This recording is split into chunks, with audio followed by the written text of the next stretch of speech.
Hey guys, welcome to the 153rd C# tutorial that I'm making for the new Boston. And in this tutorial, I'm going to be showing you how to use the ref and the out keywords. So all you're going to need for this tutorial is a button and an age integer and just set it equal to 3 and have a method with a return type of void and have it pass through some sort of age integer. Alright, so up until now we've only been dealing with methods that do not change the actual variables that you pass through. So for example, if we were to modify this age variable right here, let's just say plus equals 5, then it won't actually change this age variable if we were to call the method and pass this variable through. So if we just called this modify method and passed age through, then it wouldn't actually be changing this age variable. Basically what it does is it creates a new integer called age and sets it equal to whatever variable that you pass through.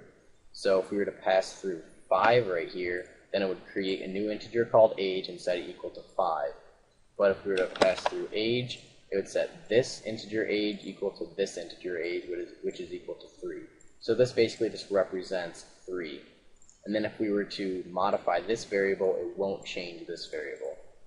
So if we just have a message box show age to string, we're just going to see 3 because it doesn't actually change this age variable when we modify this one. Alright, and yeah, we get 3. But what if we actually wanted to change this variable or make changes to this variable inside of this method? Well, what we could do is use the ref keyword. We just type ref right there.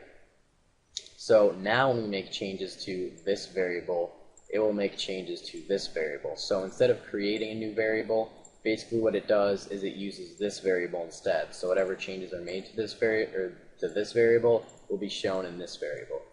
Now in order to pass this age through right here, we're just going to want to type ref right before it. Alright, so now we should get 8 in the message box because it's initially set to 3. We pass this through as a reference, and then when it changes this age right here, the changes will be shown in this right here. Yep.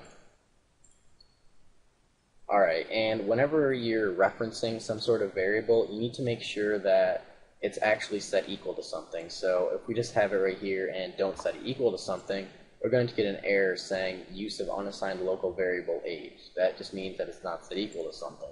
So we're just going to set it equal to 3 again. And since you're referencing something, you can't just pass through something that the variable represents. So we can't just pass through 5 right here. We actually have to pass through a variable. So I'm going to change that to age. And there's another keyword that you can use, and that's called out. And it's similar to reference, but it's not the same.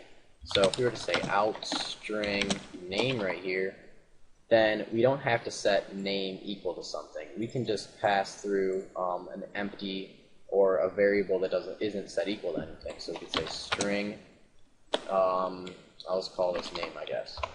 And we could pass through name right there.